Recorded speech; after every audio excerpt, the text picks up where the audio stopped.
dan Anda lebih suka dipancung karena al-waktu kasaif ya. Agak memprihatinkan sebenarnya. Jangan diulang ya besok ya. Dan moderator tadi membaca 2 kode ya, hubungan utara selatan ya. Jangan memilih di kandang yang sama, Anda akan bertengkar ya. Karena ilmunya sama. Cinta tidak datang dari logika tapi dari rasa ya. Makanya saya khawatir kalau itu betul-betul terjadi ya. Tapi kalau sudah dikehendaki oleh Tuhan ya saya tidak bisa berbuat apa-apa. Nampaknya kegusaran kita kepada Albani ini berlanjutan ya. Dan menurut saya ini pertanda buruk sebenarnya. Sebab menurut Edward de Bono berpikir kritis itu sederhana. Kita lateral, dibalikan saja. Kalau itu sahih, kenapa tidak kemudian dianggap dhaif ya. Kan kemudian yang ditantang itu kriterianya ya. Yang membuat saya bertanya-tanya juga, kenapa kita masih berpikir bahwa khalayak itu mungkin tidak bersepakat untuk bohong. Padahal di dalam logika, falasi argumentum populum, jadi nggak bisa karena itu kesepakatan orang banyak kemudian itu benar, itu justru keliru ya. Jadi itu adalah sesat pikir. Tapi Anda bisa membantah ini ya. Itu kan barat. Anda kan sangat tidak suka dengan barat ya. Itu pilihan saudara. Dan saya tidak bisa memaksa saudara untuk mengikuti kami berdua ya. Tetapi saya tetap berharap bahwa ini adalah langkah awal untuk menulis kertas kerja yang bisa memenuhi standar artikel jurnal. Karena pengakuan formal itu berangkat dari situ. Dan setelah disimak lebih teliti memang masih belum memenuhi standar penulisan formal ya. Bukan isinya, saya rasa isinya itu sangat luar biasa. Tema yang diangkat itu sangat relevan dengan persoalan-persoalan kekinian. Kemudian yang kedua, saya mencoba untuk mengulas tentang analisis pandangan filosofis oleh semalam saya bertemu di lift ya dari Pati ya, saudara Ahmad Agil Ashraq ya. Terima kasih. Ini menarik karena produk hukum itu sebenarnya adalah problem filosofis dan sosiologis. Dia bukan sebuah aturan yang harus diikuti. Dia ada konstruksi sosialnya, ada apa di balik itu sehingga hukum itu diperlakukan, ya usul fikihnya lah ya kalau bahasa kita. Problemnya adalah mungkin nggak percakapan ini dipindah ke bahasa yang lain. Kan Anda satu sama lain saling mengerti ya, bahasanya sangat spesifik dan mungkin spesialisasi sangat tajam, padahal itu bisa mengarahkan kita kepada apa yang disebut dengan barbarisme spesialisasi. Jadi karena spesialisasinya usul fikih, maka dunia dilipat di dalam usul fikihan. Kalau fikih ya fikih, kalau tasawuf ya tasawuf. Padahal bangunan Islam itu segitiga ya, iman, tauhid ya. Saya tidak tahu ada jurusan akidah ya tadi, ya nggak ada ya selama presentasi ya. Ya, meskipun tadi ada yang mengulas tentang akidah. Oh ya, ini kenapa Anda sangat tidak suka Qadariyah ya? Padahal saya Mu'tazilah ya. Apakah kemudian ketidaksukaan ini terus mendatangkan bias? Kok terus didudukkan bahwa perawi yang latar belakangnya Qadariyah itu direndahkan? Saya rasa kita harus simpati kepada perbedaan. Kalau tidak maka kita akan mengukuhkan sebuah otoritas yang sewenang-wenang kepada yang berbeda menurut saya ya. Kalau menurut Anda pasti berbeda lagi ya, itu yang masalahnya. Kenapa kita harus bertemu di sini ya? Kemudian catatan lain yang saya lakukan adalah tentang menarik dari rekan kita ketika bicara tentang mursyid ya, derek kiai. Perspektifnya memang tasawuf, tetapi mesti dibingkai oleh syariah agar tasawuf itu bisa disampaikan ke khalayak. Kita nggak mungkin membawa pengalaman pribadi itu kemudian begitu saja disampaikan pengalaman fana itu kepada publik, karena publik itu selalu berpikir secara konkret saja ya. Mereka abstraksinya sangat terbatas. Oleh karena itu di ruangan ini, apakah ini ada streaming ya? Saya khawatir istri saya mendengar ya. Enggak ya? Tetapi berbeda tidak mesti kemudian tidak bersatu ya sebenarnya. Itu hanya melihat satu objek yang sama. Secara hermeneutik Anda betul-betul memahami kalau hal yang sama itu difahami secara berbeda. Kalau Anda sama memahami satu hal, satu sama lain, kita gagal paham sebenarnya. Jadi mari rayakan perbedaan di sini. Hanya saja pertanyaan yang sering muncul adalah apakah ittiba kepada kiai itu mutlak atau tidak? Tidak, jelas ya. Tetapi kalau di tasawuf kan bukan kiai, mursyid ya, kategorinya beda. Sebab kiai itu sekarang sudah macam-macam ya pengertiannya ya. Kalau di Jawa itu kiai itu nama lembu ya, ada nama keris, jadi mudah retak kata itu. Makanya kemudian ketika kata ulama sempitkan menjadi takrif yang ilmu keagamaan padahal dalam Al-Quran, kata ulama itu kan hanya digunakan dua perspektif ya, ilmu kealaman dan ilmu kesejarahan. Jadi kita telah memeras kata ulama itu sesuai dengan pengertian yang terjadi di masyarakat, bukan Qurani. Mungkin itu juga perlu diperiksa ya, apakah ini implikasinya besar ya sebenarnya ya, karena selama ini kedekatan pada Tuhan itu dikaitkan dengan keilmuan ulama, padahal kalau mengikuti Al-Quran, kalau kita bicara tasawuf, karena ini banyak dari jurusan tasawuf, orang yang meneliti astronomi karena kegaguman pada semesta, Tuhan hadir begitu saja misalnya. Orang yang memahami sejarah, ulama Bani Israel Al-Quran itu dalam konteks sejarahan, karena dia paham perjalanan sejarah, tiba-tiba rasa zauk teologisnya hadir begitu saja dan dia tiba-tiba merasa keheningan yang luar biasa di tengah keramaian misalnya. Jadi dua konteks itu tidak bisa dilepaskan kalau kita mau setia dengan Al-Quran. Dan yang keempat agak cepat ya, istri saya sudah nelpon saya ya. Saya lebih takut istri daripada siapa ya. Nggak enak kalau dibilang Tuhan, dia marah juga Tuhan nanti ya.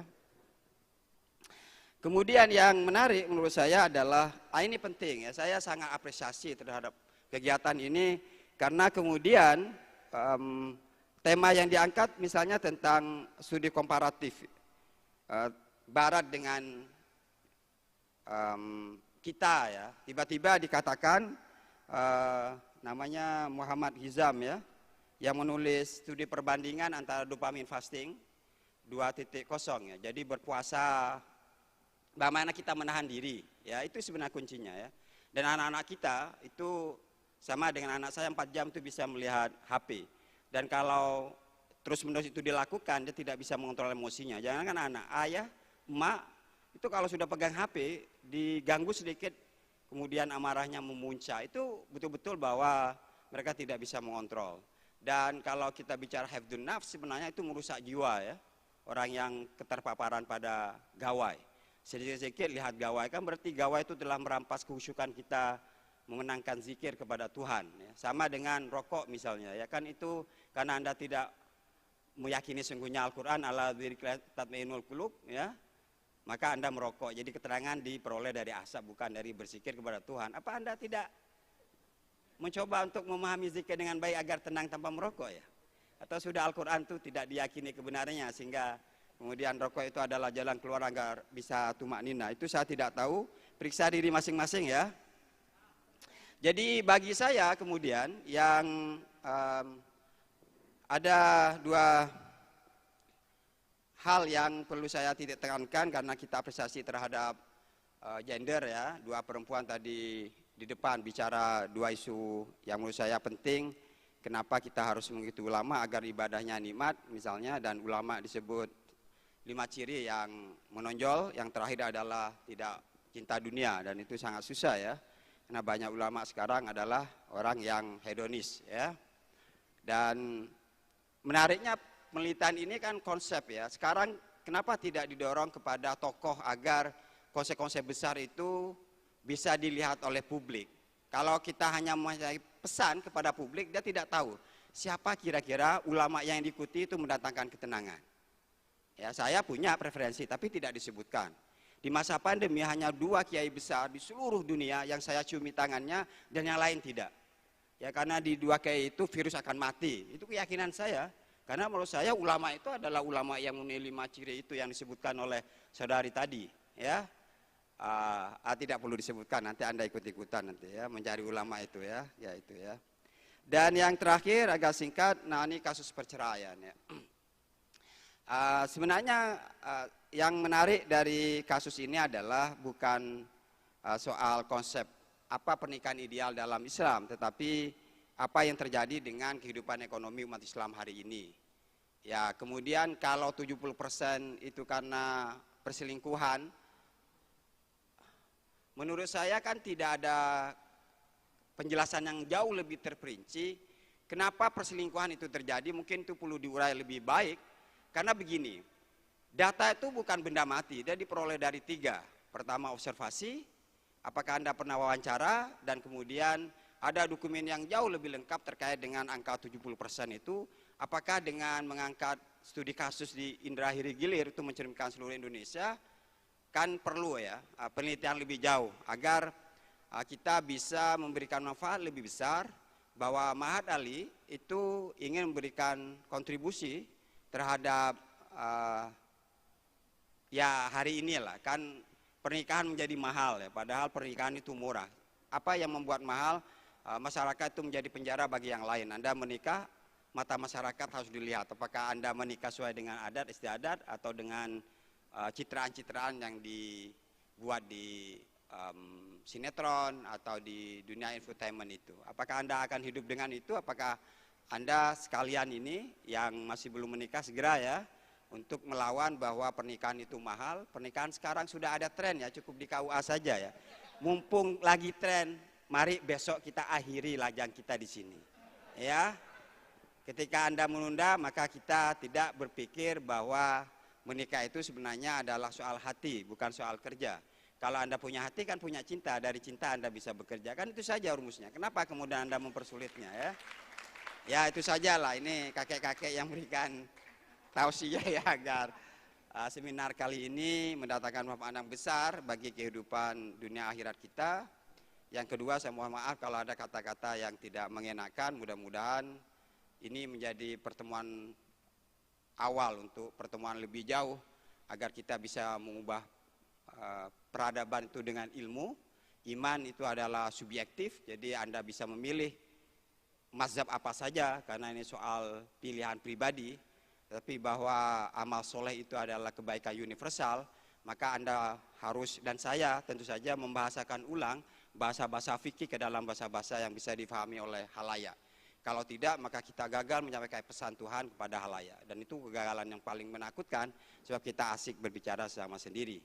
Oleh karena itu, saya berharap dari kelas ini juga, ruangan ini juga, Anda juga menjadi sosok-sosok seperti Gus Baha menyampaikan kepada publik, Anwar Zahid menyampaikan pesan-pesan agama melalui bahasa yang mudah dipahami oleh masyarakat. Kalau tidak, maka kita sering mengadakan muktamar seperti ini ya, dan hanya didengar oleh sedikit orang. Terima kasih. Assalamualaikum warahmatullahi wabarakatuh.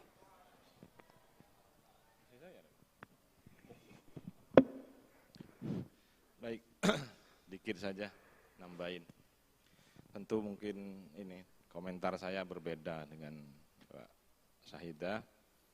Pertama tentang Sunniyah yang masih bermusuhan sekali dengan Albani ini. Tidak apa-apa lah, teruskan ya. Teruskan.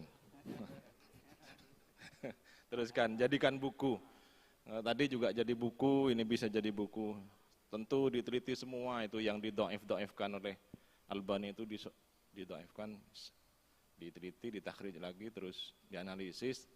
Nanti bisa dibuat buku dengan judul Al-Ahadits As-Sahihah fi Sunanin Nasa'i allati dha'afaha Al-Albani. Itu mungkin bisa begitu.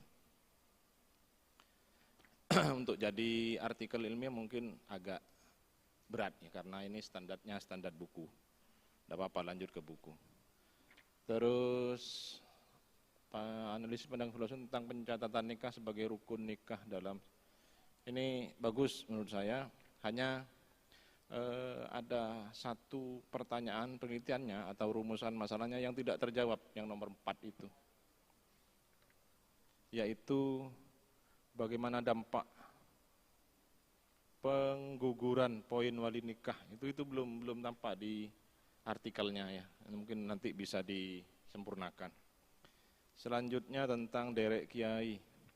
Sebenarnya yang saya baca di sini kan khidmah yang ada di pondok pesantren as-salafi al-fitrah ini bentuknya ya apa tadi yang saya ini, bentuk penabuh rebana, perlengkapan itu mungkin kalau di sini mungkin semacam subal muslimin, jadi orang-orang yang mengkhidmah untuk menyiapkan acara tersebut gitu.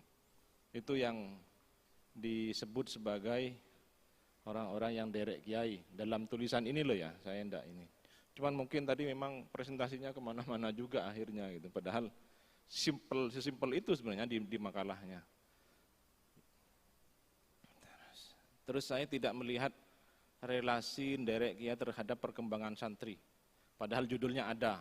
Itu di dalam artikelnya enggak ketemu saya. Selanjutnya di apa ini? Studi komparatif antara metode dopamin. Saya enggak tahu dikomparasikan bagaimana antara metode dopamin fasting ini dengan fikih tadarruj. Entah kalau begini, saya melihat begini, jadi digeser saja gimana. Jadi hikmah hukum tadriji dalam perspektif neurologi atau psikologi. Karena dari hukum tadriji itu sebenarnya otak akan merespon secara pelan-pelan untuk mengurangi dopaminnya itu, kan begitu. Nah itu hikmahnya di situ sebenarnya. Hanya ini memang saya melihat kok kayak membandingkan antara dopamin yang diproduksi oleh otak dengan fikih itu kan menurut saya jauh sekali. Bahwa fikih tadriji itu secara pelan-pelan akan mengurangi dopamin, iya. Nah itu mungkin yang perlu dipikir ulang oleh penulis. Tapi ini sudah semangat sekali tadi menjelaskan. Saya apresiasi sekali. Selanjutnya kenikmatan ibadah di bawah bimbingan seorang ulama. Saya belum menemukan apa yang ingin ditulis di sini, jadi maksud dari penulisan kenikmatan ibadah itu hanya mengutip pendapat Al-Ghazali apa tadi tentang kenikmatan beribadah. Cuman di dalam makalahnya ini belum ketemu saya. Apa saja kenikmatan ibadah itu belajar belum ketemu, apalagi nanti ketemu di bawah bimbingan ulamanya itu seperti apa, itu belum ketemu. Yang ketemu itu tadi hanya unsur-unsur penciptaan manusia, itu mungkin juga perlu diperbaiki ya. Terus terakhir tentang penanggulangan dalam menghadapi kasus perceraian ya. Penanggulangannya tidak ada, itu hanya kasus-kasus perceraian dan motif-motifnya. Mungkin sebaiknya lebih fokus saja lah ininya. Jadi motif-motif, data-data tentang perceraian itu kan sudah ada tadi. Mungkin hanya bisa dianalisis data-data itu seperti apa. Sekian persen ya karena perselingkuhan, sekian persen karena ekonomi. Nanti bisa dianalisis itu. Fokus saja di situ sebenarnya. Karena saya tidak melihat penanggulangannya itu seperti apa. Atau mungkin lebih fokus lagi faktor ekonomi dalam tingkat perceraian, itu kan jadi lebih fokus. Atau faktor-faktor yang pengaruhi perceraian di tempat ini sudah selesai sebenarnya, tidak perlu ribet-ribet penanggulangan, kata-kata penanggulangan di judul, sementara isinya tidak ada penanggulangan. Yang ada itu hanya persiapan pernikahan tadi yang diklaim sebagai penanggulangan. Saya kira itu ya mungkin ini. Jadi saya kira perlu fokus lagi nanti data-data di ini bisa di ini. Saya kira itu, dan saya sangat senang sekali bisa ikut memeriahkan acara ini. Semoga kita semua diberkahi oleh Allah dan apa yang kita lakukan hari ini dicatat sebagai amal ibadah oleh Allah Subhanahu wa taala. Amin ya rabbal alamin. Sekian dari saya, mohon maaf. Wallahul muwaffiq ila aqwamit thoriq. Assalamualaikum warahmatullahi wabarakatuh.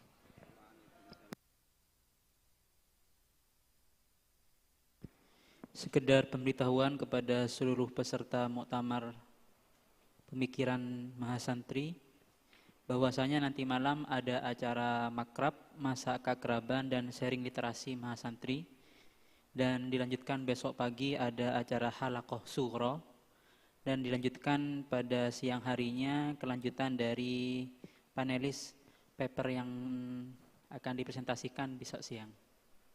Itu saja mungkin dari kami. Assalamualaikum warahmatullahi wabarakatuh.